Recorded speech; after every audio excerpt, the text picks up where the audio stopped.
I call to the stand Dennis Itumbi, who is among the leaders in the President-elect's digital team. In black and white, do you, Dennis Itumbi, spread propaganda? I doubt propaganda can be spread, but do I engage in it? I mean, even this show itself is a form of propaganda. In terms of doing a show to advance an interest or a point of view, that's propaganda. So there is positive and negative propaganda. So do I engage in propaganda? If you look at it strictly from a book level, yes. However, if your question is on negative propaganda, I have no interest on negative propaganda. Like any other publisher in journalism, there is an opportunity that sometimes you may make mistakes, and I have made those mistakes. I mean, at one time I tweeted over that Richard Ruto had gone to Turkana to give some relief food, and it turned out that it was actually wrong. I brought down that post, went back to my timeline and said, hi guys, I got it wrong, I am sorry, this was wrong. That is an opportunity available under the freedom of press for any publisher. Those of you in the political space are accused of, you will have information that is for public good. You could have the evidence, as you're saying, but you'll never use it until it works for you. You know how at times you'll hear politicians in certain spaces saying, so-and-so, if you continue doing ABCD, we are going to expose you, meaning that you already had this information, and yet it is for public good. Say public resources have been lost. But then now, from what you're also saying, it boils down to you versus them and not us as the people. Not exactly. On the point you're now advancing again, we go back to, has it been proven? But we cannot go to the realm of the non-factual bits because they have to be proven in a court of law. There's some factual things that are not in court that can be put out based on the statements that have been verified by even the people that are accused about it. So in some cases, that means then you pronounce yourselves on things that are not pronounced in court. Yes, because in some matters they are not in court. When they are in court, you speak about them when the process is over. When they are not, then we speak about them because, by the way, there is an English saying, I think, which I am sure your English teacher also spoke about it. Teacher of English. Yeah, the teacher of English, that silence implies guilt. Do you feel that sometimes, based on your communication, based on the way that you'll push agenda or push narratives, that there's blood on your hands? Because of the ripple effect? Literature blood? No. Real blood? We were saying that because of the narratives you've pushed and you've really propagated, then there are people who act on it, and at times it leads to violence and name it. When we put out our social media strategy, we think about it on a 360 degrees.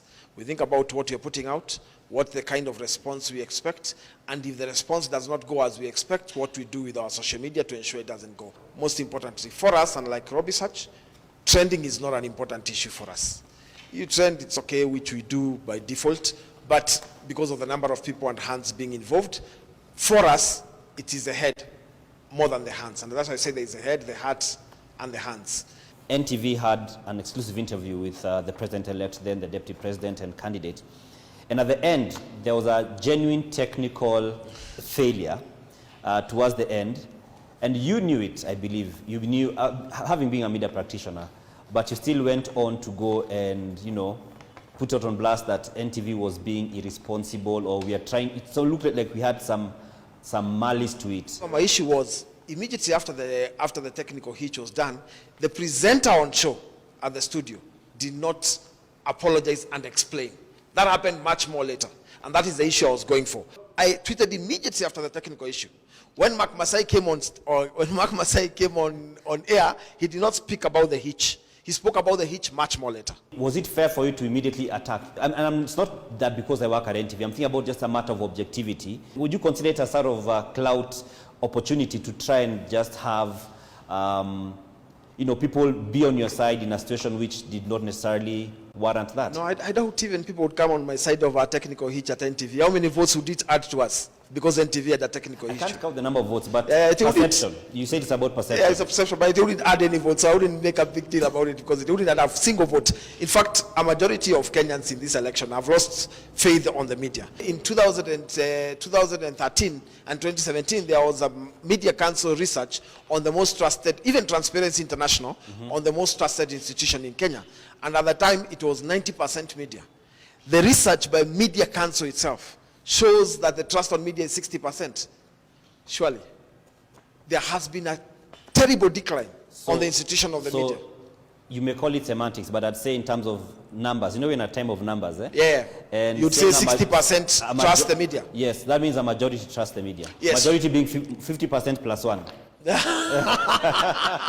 You're right. On that, I give it to you. You're right. So you've misled this court I by with- saying that majority. I withdraw majority, Yes. but I would say that there has been a serious decline on media trust So out from of this what election. percent to 60%? 90% to 60%. And those are figures not done by myself, done by Transparency We'll fact check it International, and have done a- by Media Council. It's not me. The gentleman from Research spoke about how they push for things to trend and to just gain traction on the social platforms such as Twitter, which is the one which is biggest on trending. For your team, how do you work? What are your workings in terms of how many people do you work with? He spoke about 200 people. How is it from your end? I have 10 people per Kenyan constituency. That's 290 times 10, so you can do your math. And then 2,900 people. Then I have 10 managers that manage them at the county level. So I'm working with about 4,950, 5,000 people approximately on a daily basis. However, most importantly for us, unlike Research, trending is not an important issue for us. That's it from that side of discussion.